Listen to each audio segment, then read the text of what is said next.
Penyandang tunarungu yang tergabung dalam komunitas Tuli Sorong begitu semangat bersama belajar komunikasi lewat bahasa isyarat Indonesia di Sekretariat Belantara Papua, Kota Sorong, Papua Barat Daya.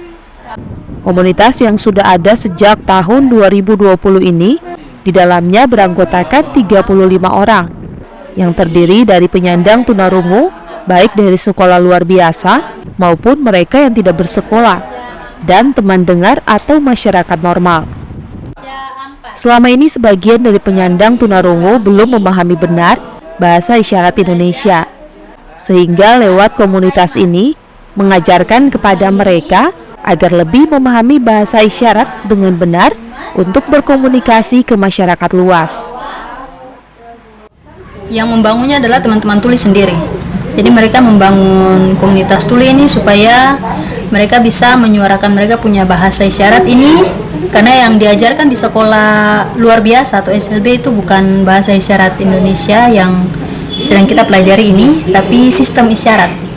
Nah, menurut teman-teman tuli, sistem isyarat itu diciptakan oleh teman dengar kepada teman tuli untuk berkomunikasi.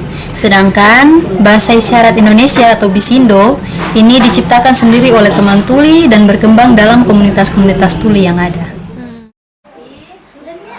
Selain belajar bahasa isyarat yang mereka lakukan setiap minggu, anggota komunitas Tuli Sorong juga sering dilibatkan dalam sejumlah kegiatan seperti sosialisasi pemilu dan sejumlah kegiatan lainnya. Diharapkan lewat komunitas tuli, penyandang tunarungu yang ada di Sorong, Papua Barat Daya dapat lebih diperhatikan dan dilibatkan dalam kegiatan masyarakat umum dan pemerintah daerah setempat. Flora Barlairi, Kompas TV, Sorong, Papua Barat Daya.